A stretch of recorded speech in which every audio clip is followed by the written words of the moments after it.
my car is covered in sawdust. It rained most of the day yesterday, and Mary Jane and I did some work in the garage yesterday. The combination of those two things made my car wet, and then we put it in the garage where there was still dust floating around, and then it fell on the car. So now it's stuck there. No biggie, it'll come off. We were working on more shutters last night, and I had a really good time. Mary Jane made a really nice Facebook post a while back about us working on those together and how she appreciated it. That these shutters will have a special memory because we did it together, and all that's true. And I don't want to feel like or sound like I'm piggybacking on that post for anybody that watches this and saw that. But it's really fun to do a project with your spouse, with your husband or your wife, and just these couple of days that we've been doing this, it makes us feel closer, like we have something that we can share a little bit more deeply, and obviously we have a lot of things we can share, but it's just a way for us to spend time together for free and do something that I enjoy doing and she likes the end result of. So it's a really easy but beneficial use of time. I think that's important, is finding something that you and your spouse can do together, and beyond just a movie and dinner. I talked yesterday about going to the drive-in movie this summer. I love the movies. The movies is probably my favorite thing to do when I have extra time and money to do it.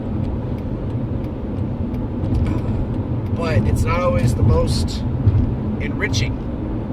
I mean, you're sitting there in a dark room where you're not allowed to talk, and it's just not a bonding experience. Yes, it's enjoyable, but it's not enriching, like I said. So find something that you can talk through or learn together. You know, one of those paint nights, or building something, or even just going on a walk or a bike ride where you can still be with each other in physical close proximity, but also emotionally and mentally close proximity.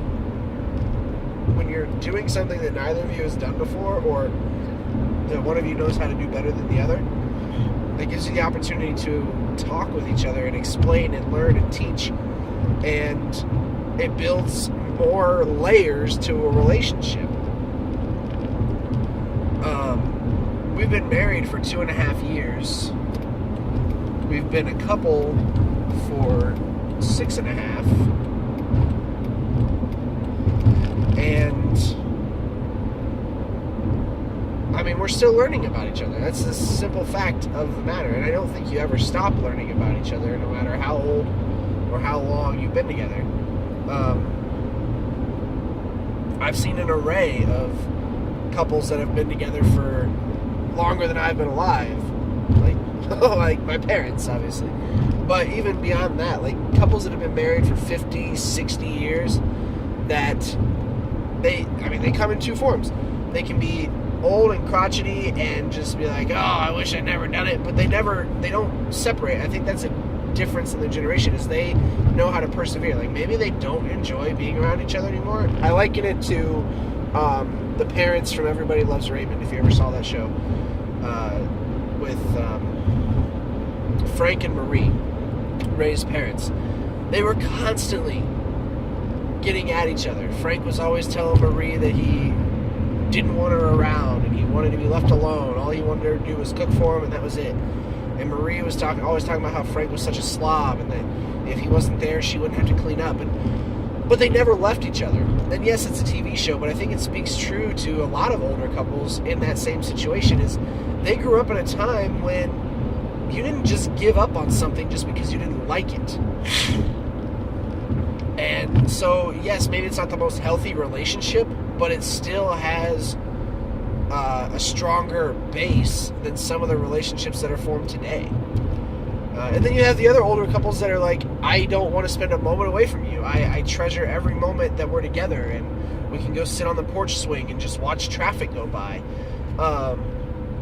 Like the Carl and Ellie of Up. Like, yeah, they weren't... they didn't get to see their relationship through, obviously. Anybody that didn't see the first 10 minutes of that movie knows. But they spent time together. They went on picnics. They worked in the same area. They lived in the same house together that they built up on their own. So there's two very different spectrums to an old, established relationship that some newer ones just don't have. And once you've learned all there is to learn about someone, or spent more time with them than you ever had away from them, it can absolutely become draining. I think. I've never had that opportunity. I'm 26 years old. I've not spent my time with, other than my immediate family, my parents and my siblings, I've not spent an extended amount of time with anybody longer than that. I hope to. You know, I hope that my life is healthy and strong, and so is Mary Jane's and our kids, and that we can spend 50, 60, 70, however many years together, and be together longer than we were apart. But it's just... It's important to continue learning, I guess. Not just about the person, but learning new things, so that the two of you can feel challenged and appreciated, and, I mean, just all those adjectives that describe a healthy relationship. And when it gets hard, you can think to those times that you've learned something or done something and realize, oh, well, we've gone through hard things before. We've worked through a task together, so if we disagree about this one aspect, we can work through it too. Or rather than just, oh, you don't agree with me, I dislike that, let's separate, let's get divorced, or something like that. Which I think is what the problem with a lot of younger generation couples are experiencing. We're so used to, I call it the microwave generation. And maybe that's not my original term, but I've been using it myself. I don't know if anybody else ever uses it. But we're just so used to the microwave of, you put in the pasta, you press the button, it cooks it, and you're done. You don't have to boil the water and add the salt and the oil and the butter yourself, and then melt the cheese and stir it together and let it cook for... No, it's as simple as push a button and done. And that's the microwave generation. We're so used to everything being boom, right now. You want to know something? You Google it. You want to do something? You do it. You want a package shipped to your house? You Amazon it, and it's there in a day. Like, we don't have to wait for anything anymore. And so, or work through anything. I mean, it's something, if the page on the screen is loading too slow, you close it and you open another one. Or if the commercials are on TV, you got your phone in your hand. There's never any downtime or slow time for anything anymore. And I think that's why some couples, a lot of couples, don't last in this day and age. And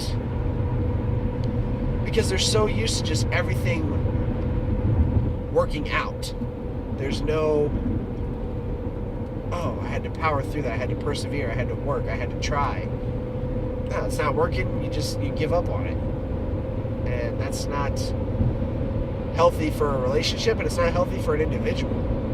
Because the fact of the matter is, no matter how convenient the world becomes, no matter how advanced we are, we're never going to replace the need that we have inherently, biologically, for human contact. People don't spend enough time with each other. Whether it's in a relationship or just in a social setting. People don't spend enough time with one another. Quality time. Going out to the bar with your friends for a couple hours every weekend is not quality time. It can be fun. It can be enjoyable. It can be something you look forward to, but it's not quality time. Because how many of those friends, when stuff starts happening in your life that you aren't expecting and becomes difficult to handle on your own, how many of those friends can you call up and say, hey, I really need you right now? And they'll be okay with it. I would venture to guess it's not many. Because when things start getting serious, people don't want to be involved anymore.